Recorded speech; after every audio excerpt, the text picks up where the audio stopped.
Now, don't let the title fool you. There are so many great things happening in the field of education. Classrooms, schools, districts, organizations across the world are doing amazing things to prepare kids for their future, not really the past or the present.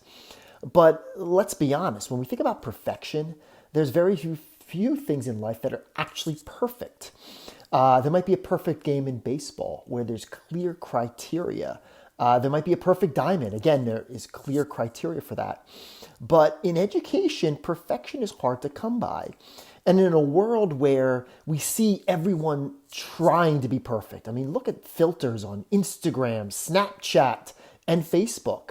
We have these Instagram models where, the filters and sort of all these different accents and different colors and all the things that we know that make these pictures not very realistic. But let's talk about being realistic.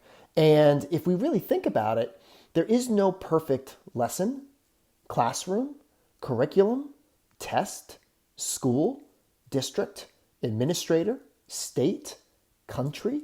There is no set criteria to define perfection in the field of education.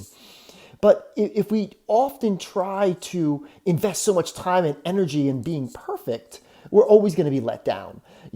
So I think we have to be a little bit more realistic and think about it's not about not being good. It's not about not trying our best. The bottom line is we want to be the best iteration of ourselves for our kids or for those who we serve, whether it be other adults, parents, community members. So as we think about if we do chase perfection, we are always going to be disappointed. We're going to be disappointed because there are no set criteria to achieve that. Maybe perfection in some is 100 on a test, but is that truly perfection? Because learning is anything but a science. And the best learning should never be devalued by a grade. So as we think about where we want to be, don't chase perfection, chase growth. This was sort of a monumental change in my own mindset because by chasing growth, we can get better every day. It's attainable.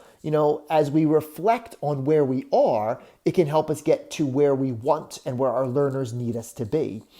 So as we think about all the time that we invest serving kids, serving educators, serving the field of education, let's think about how we should not put as much undue pressure on ourselves. Educators will never get enough credit for all the work they put in, all the long nights, all sometimes the hassles of dealing with disgruntled parents, the mandates, the directives. So we don't want to put another pressure that says that we have to be perfect. But let's be, again, let's sort of be more, let's take a lens to what we can control.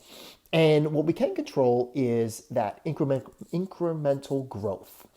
A focus on reflecting every single day, putting 10 minutes aside and reflecting on not just what went well, but why there is an incentive to improve, how we go about it, and what new criteria we can use to determine whether or not we've gotten better. So again, don't try to be perfect because in the long run, there is no criteria.